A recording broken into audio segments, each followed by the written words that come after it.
आप देख रहे हैं इंडिया टाउन न्यूज, भारत की बात। आज हम बात करेंगे छत्तीसगढ़ की साय सरकार के एक ऐसे ऐतिहासिक फैसले की जो न सिर्फ सिस्टम को बदलेगा बल्कि जमीन खरीदने बेचने की प्रक्रिया को पारदर्शी और आसान बना देगा। जी हाँ, अब तहसीलदार के चक्कर में नहीं लगाने पड़ेंगे लाइन, रजिस्ट्री होते ही जमीन आपके नाम हो जाएगी। नमस्कार, मैं हूं सुधीर मिश्रा और आप देखना शुरू कर चुके हैं इंडिया टाउन न्यूज़, भारत की बात। क्या है ये नई व्यवस्था और इससे आपको क्या फ़ायदा होगा, चलिए आपको विस्तार से बताते हैं।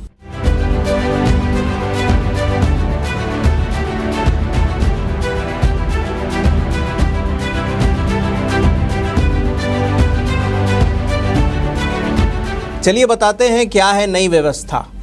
पहले तक अगर आपने छत्तीसगढ़ में ज़मीन खरीदी तो रजिस्ट्री के बाद तहसीलदार के पास जाकर नामांतरण यानी म्यूटेशन के लिए आवेदन देना पड़ता था। कागजात इधर उधर होते थे, समय लगता था और धोखाधड़ी का खतरा बना रहता था। लेकिन अब ये सब इतिहास बनने वाला है। अब सरकार ने गजट नोटिफिकेशन जारी करके तहसीलदारों से ये अधिकार छीन लिया है। अब यह जिम्मेदारी सीधे रजिस्ट्रार और सब रजिस्ट्रार के पास होगी। और सबसे बड़ी बात, जैसे ही रजिस्ट्री होगी उसी पल जमीन का नाम आपके नाम पर अपने आप चढ़ जाएगा। इसे कहा गया है ऑटोमेटिक नामांतरण। अब जाने कि यह बदलाव क्यों जरूरी था। छत्तीसगढ़ में हजारों किसान ऐसे हैं जो जमीन खरीदने के बाद महीनों नामांतरण का इंतजार करते थे और जब नाम आपके नाम पर न हो तो आप उस ज़मीन पर किसान के रूप में सरकारी लाभ या फसल बेचने की सुविधा नहीं ले सकते थे। कई बार कोर्ट कचहरी की तरह लंबी प्रक्रिया हो जाती थी और इसमें भूमाफिया और फर्जीवाड़ा के मामले भी खूब सामने आते थे। यानी कहे तो नामांतरण की धीमी प्रक्रिया न सिर्फ परेशान करती थी बल्कि घोटालों की वजह भी बनती थी। चलिए अब बताते हैं इस बदलाव से आपको क्या क्या फ़ायदा होगा। कोई आवेदन नहीं, कोई चक्कर नहीं, रजिस्ट्री होते ही ज़मीन आपके नाम पर हो जाएगी। इससे किसानों को सीधा लाभ। अब उन्हें सरकारी योजनाओं में लाभ लेने के लिए लंबा इंतजार नहीं करना पड़ेगा।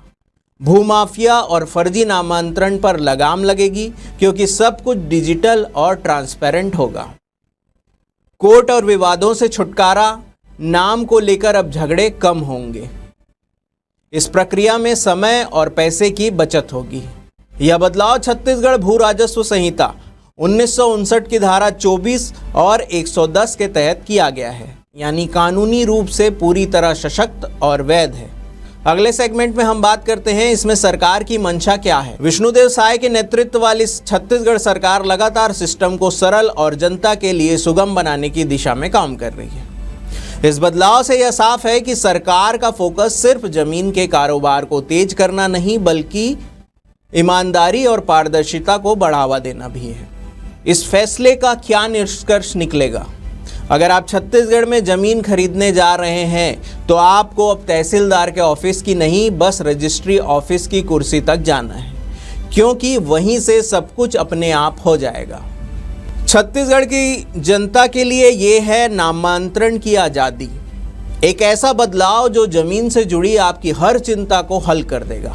उम्मीद है ये जानकारी आपके लिए उपयोगी रही। छत्तीसगढ़ सरकार के इस फैसले से आप कितने सहमत हैं, कमेंट में ज़रूर बताएं। ऐसे ही और भी अपडेट्स के लिए जुड़े रहिए इंडिया टाउन न्यूज़ के साथ। जय हिंद।